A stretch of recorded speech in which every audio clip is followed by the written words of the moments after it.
ऊपर वाले की कृपा अगर मिल जाए तो व्यक्ति को सरताज बना देता है और जरा सी नज़र अगर फेर ले तो मोहताज बना देता है। नमस्कार दोस्तों, मैं ज्योतिष आचार्य वासुदेव मिश्रा आपका अपने चैनल सत्य की खोज में हार्दिक अभिनंदन करता हूं। दोस्तों, आज का यह ज्योतिष का कार्यक्रम आप लोगों के लिए यानी कि वृषभ राशि वालों के लिए बेहद ही ज़्यादा खास कार्यक्रम साबित होगा। आज हम बात करेंगे शुक्राचार्य के राशि परिवर्तन प्रभाव के बारे में। जी हाँ दोस्तों, सुख सुविधा, ग्लैमरस और भौतिकता के कारक ग्रह शुक्र अपनी वर्तमान नीच राशि कन्या राशि को छोड़ करके अपने मूल त्रिकोण राशि तुला राशि में 30 नवंबर को प्रवेश करने जा रहे हैं और 25 दिसंबर तक इसी राशि में गोचर करेंगे। तो ऐसे में दोस्तों जानने का प्रयास करेंगे शुक्र देव का यह राशि परिवर्तन आपके जीवन में क्या बड़ा बदलाव ला सकता है, क्या क्या आपको खुशखबरी मिलेगी, कहाँ कहाँ पर आपको सावधान रहने की आवश्यकता है, हर एक जानकारी विस्तार के साथ आपको बताएंगे। क्योंकि शुक्र देव को ज्योतिष शास्त्र में बेहद ही महत्वपूर्ण ग्रह माना जाता है, क्योंकि यह हमारे जीवन के कई क्षेत्रों को प्रभावित करते हैं, चाहे कलाकारी की दुनिया में हो या फिर सुंदरता की दुनिया में। सिर्फ और सिर्फ शुक्राचार्य का ही सिक्का चलता है। इसके साथ ही दैत्य गुरु शुक्र हमारे जीवन में सभी प्रकार के भौतिक सुख सुविधा, ग्लैमरस, चकाचौंध इत्यादि चीज़ों का प्रतिनिधित्व करते हैं। इसलिए शुक्र देव का जन्म कुंडली में हो या फिर गोचर कुंडली में बलवान होना बेहद ही आवश्यक माना जाता है। अगर जन्म कुंडली में शुक्र देव बली अवस्था में होते हैं तो व्यक्ति को उसके जीवन में सभी प्रकार के भौतिक सुख सुविधाओं की प्राप्ति हो जाती है। उस व्यक्ति को अपने जीवन में किसी भी चीज़ की कमी नहीं होती, चाहे वह पैसा हो या फिर किसी भी प्रकार की कोई भौतिक वस्तु। उस व्यक्ति के जीवन में शुक्र महाराज की विशेष कृपा होती है, लक्ष्मी माता की विशेष कृपा होती है। इसके ऊपर अगर बलवान शुक्र के ऊपर किसी शुभ ग्रह की दृष्टि पड़ जाए तो इसे सोने पर सुहागा कहा जाता है। जन्म कुंडली में शुक्रदेव अगर ऐसी स्थिति में होते हैं तो व्यक्ति का जो जीवन होता है वह पूरी तरह से लाइमलाइट में होता है, चकाचौंध की दुनिया में वह काफ़ी मशहूर और प्रसिद्ध होता है।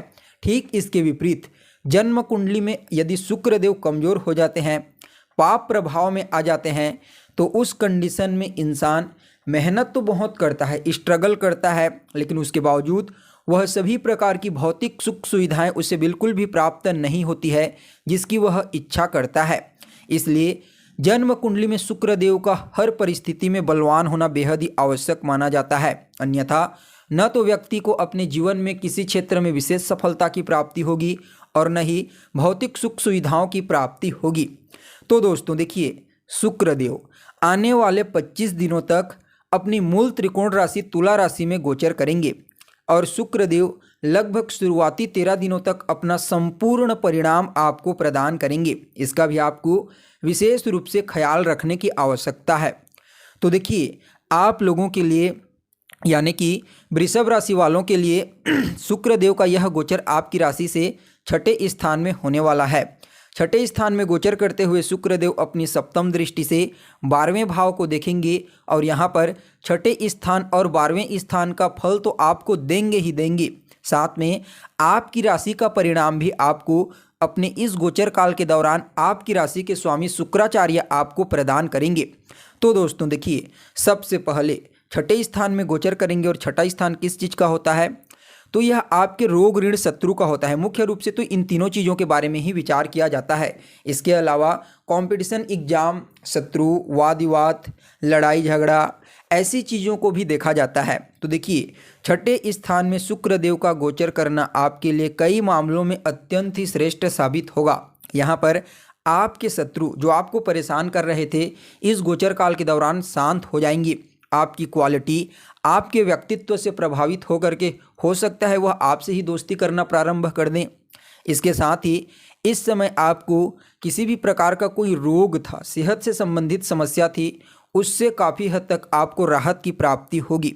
साथ ही साथ यहाँ पर शुक्र देव की कृपा से अगर आपके ऊपर कोई कर्जा है, किसी भी प्रकार का कोई ऋण लंबे समय से है, तो उसमें आपको काफ़ी हद तक राहत मिलने की प्रबल संभावना नज़र आ रही है। मामा पक्ष के साथ संबंधों में मधुरता आएगी। अगर पुराने समय से कोई खटपट हो गई थी, कोई वैचारिक मतभेद हो गया था, तो वह दूर हो जाएगा। साथ ही साथ विशेष रूप से यह गोचर काल उन विद्यार्थियों के लिए अत्यंत ही श्रेष्ठ साबित होगा जो किसी भी प्रकार की कोई कंपटीशन एग्ज़ाम की तैयारी कर रहे हैं और आने वाले 1 से 2 हफ्ते के अंदर उनका एग्ज़ाम है। तो यकीन मानिए उन लोगों को इस समय विशेष सफलता की प्राप्ति होगी। चाहे कितना भी बड़ा कंपटीशन एग्ज़ाम क्यों ना हो, शुक्रदेव की कृपा से उस क्षेत्र में वह विद्यार्थी अवश्य ही सफलता हासिल करेगा। इसके अलावा इस समय आपको कर्ज लेने से बचना चाहिए। किसी बाहरी व्यक्ति से कर्ज ना लें तो आपके लिए बेहतर होगा और कर्ज देने से भी आपको बचने का प्रयास करना चाहिए। यहाँ पर देखिए, यह जो छठा स्थान होता है यह आपके 10वें स्थान से आप देखोगे तो 9वां स्थान होता है, यानी कि आपके कर्म का भाग्य। तो कर्म क्षेत्र में जो भी परेशानी अभी तक आपको आ रही थी, कुछ भी समस्या, चाहे वह किसी भी प्रकार का कोई कॉन्ट्रैक्ट को लेकर के हो या किसी प्रोजेक्ट को लेकर के बॉस के साथ, उच्च अधिकारियों के साथ वैचारिक मतभेद हो गया था, तो इस समय वह सभी परेशानी दूर हो जाएंगी, क्योंकि आपके कर्म का भाग्य जागृत हो जाएगा।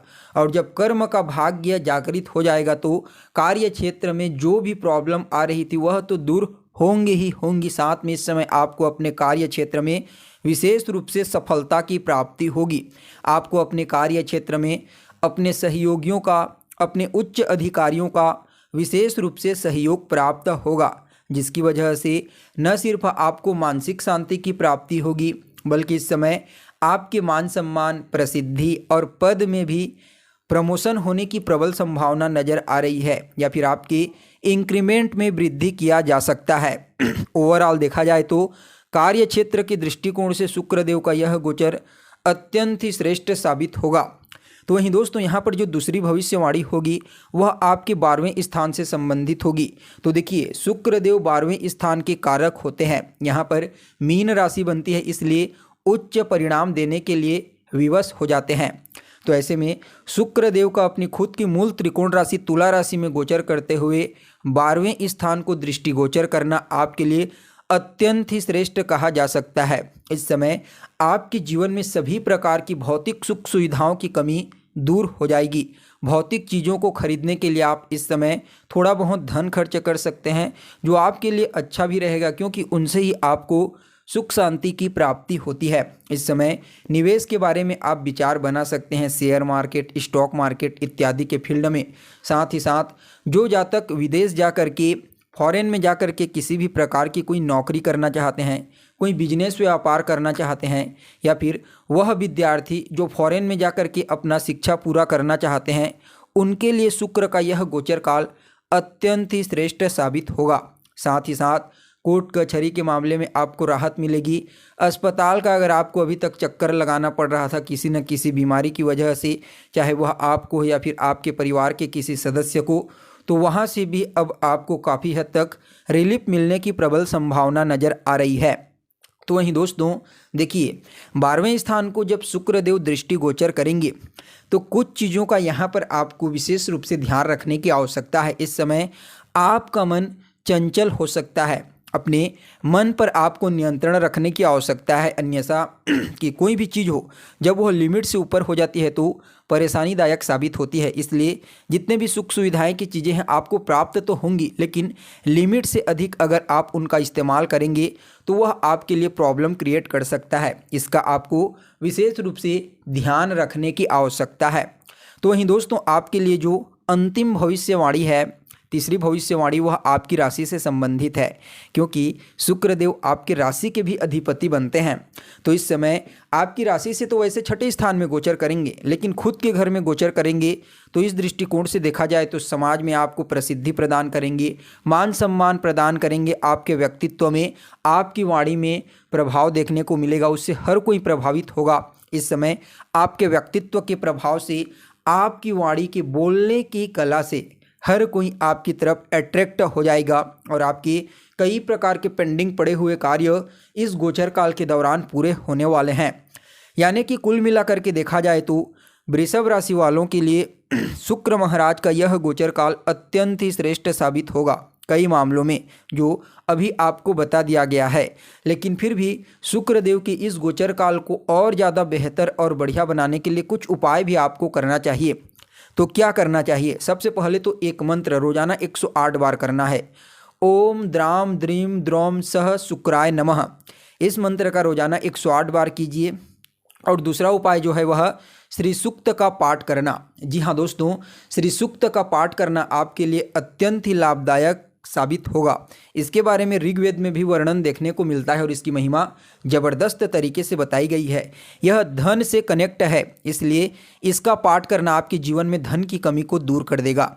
तो दोस्तों, कैसी लगी आपको जानकारी? कमेंट करके बताइए। फिर मिलते हैं एक नए और ताज़ा एपिसोड में। तब तक के लिए नमस्कार।